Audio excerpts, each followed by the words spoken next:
Bonjour à tous, je suis Clément Blériot, je suis fondateur du cabinet en gestion de patrimoine 1909 Gestion Privée et aujourd'hui donc on va parler allocation. Donc mon cabinet va fêter ses 5 ans d'existence et moi ça va faire plus de 15 ans que je suis dans le métier. L'allocation d'actifs est un de mes sujets favoris dans ce métier. Donc notre cabinet, nous on est deux, on gère un peu plus de 15 millions d'encours, presque 20 millions d'ailleurs et nous faisons nous nos allocations jusqu'à 150 000, 200 000 euros et ensuite on délègue tout ou partie avec des mandats de gestion. Donc c'est un moyen pour nous de nous, on va dire, démarquer par rapport à la concurrence, puisque c'est vrai que c'est pas toujours évident pour les conseillers en gestion de patrimoine de faire leurs allocations eux-mêmes. Ça prend du temps et ça demande aussi des compétences. Alors, le contexte macroéconomique est un peu chaud, pour ne pas dire brûlant, puisque on a eu effectivement l'effet d'annonce de Donald Trump avec les barrières douanières et donc quasiment tous les pays sont impactés avec des taux qui sont différents selon les pays. L'Union européenne n'a pas été à l'abri puisque, a priori, elle va être taxée de 20%, ce qui correspond à peu près à notre TVA. Et puis les autres zones géographiques aussi sont impactées à différents niveaux.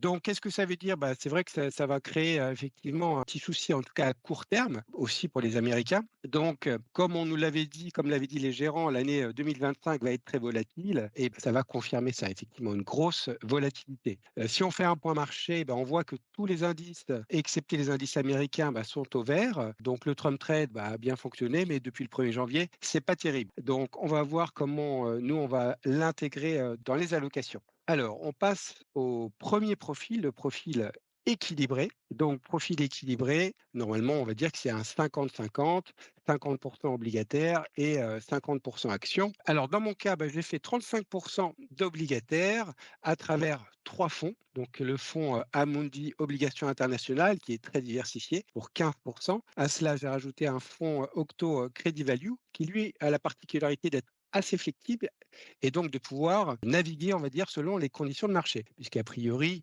les banques centrales devraient modifier les taux, que ce soit aux US ou encore en Europe. Et puis, un petit Ecofi Crédit Short Duration, puisque là aussi, on est encore un peu dans les sables mouvants, et donc c'est bien d'avoir du short dans les obligations. Avec ça, on est paré pour toutes conditions de marché. On rajoute une brique, on va dire, flexible, équilibrée, avec le fonds FDC patrimoine pour 20%, ce qui nous fait arriver à 55%. J'ai rajouté 5% d'or physique. C'est vrai que l'or n'arrête pas de monter depuis quelques années, mais pour moi, voilà, c'est une protection sur le pouvoir d'achat et c'est bien d'en avoir un peu en portefeuille.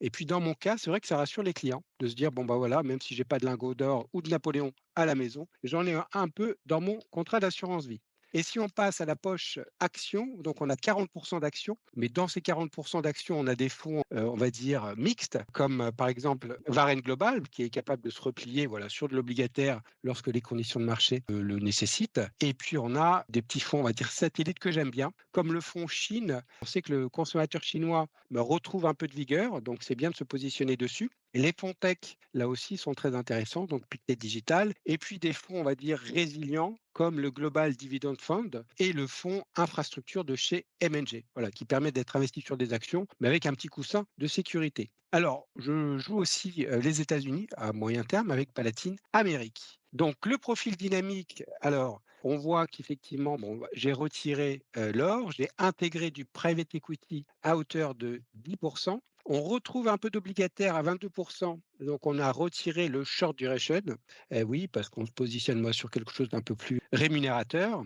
On voit aussi l'intégration donc du long short, de la performance absolue avec Atlas Titan qui bénéficie d'un effet de levier puisque c'est pas le Atlas classique. Et là, on a une double exposition, ce qui permet effectivement d'avoir 2 fois plus de gains lorsque les conditions sont bonnes. On retrouve le Pictet Digital, on retrouve le consommateur chinois, on intègre d'autres fonds techno puisqu'on a le Fidelity Global Techno et le échiquier Space que j'intègre aussi dans la techno, donc parce que ça, ce sont des thématiques, on va dire, d'avenir. On retrouve le Microcap Europe, qui est pour moi un segment qui devrait normalement performer, et on voit l'intégration de Siena Action bas carbone pour les actions européennes. Donc, on voit qu'effectivement, sur le tech digital, on gonfle et on diversifie. On gonfle aussi l'US, la Chine et l'Europe.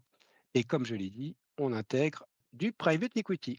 Ensuite, si on passe au profil retraite, donc avec encore plus de dynamisme, on va dire qu'on est presque sur un profil offensif. On voit qu'il n'y a plus d'obligations. On voit qu'il y a un peu plus de private equity, 15%. On aurait pu en mettre un peu plus. On voit qu'il y a de l'immobilier, voilà, avec Viager Capital, qui pour moi est une solution très intéressante sur le profil retraite. Et on voit qu'on a quand même 75% d'actions. Donc on est vraiment voilà, sur un profil bien offensif. Donc on retrouve des fonds que l'on a vus sur les profils précédents. Qu'est-ce qu'on voit? On voit qu'effectivement sur les US, on a maintenant 2 fonds pour 16%. On voit qu'on a donc la Chine qui est passée à 14%. Pour moi, la Chine, c'est quand même une zone très importante d'activité qui est en retrait depuis quelques années, on l'a vu, et qui normalement devrait, malgré les barrières douanières de Trump, de s'en sortir, surtout si effectivement son marché intérieur reconsomme. On voit que la tech, maintenant, on a 3 fonds différents. Donc Global Techno, on les avait aussi, mais en tout cas, ils sont renforcés. Donc Échiquier Space et Pictet Digital. On voit que l'euro, on a donc 16% aussi, avec AlphaJet Euromicrocap qu'on connaît, et Dorval Conviction, un fonds mixte.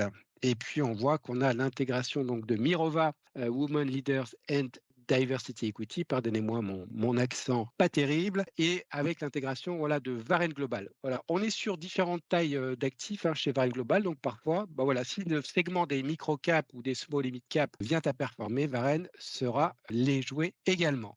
Donc, écoutez, voilà comment nous, on voit les choses. On essaye d'avoir donc des pièces importantes de portefeuille et puis ce qu'on appelle des petits satellites, que ce soit des satellites thématiques ou des satellites géographiques. Donc, on pense qu'effectivement, les US auront de toute façon une part à jouer sur le moyen long terme.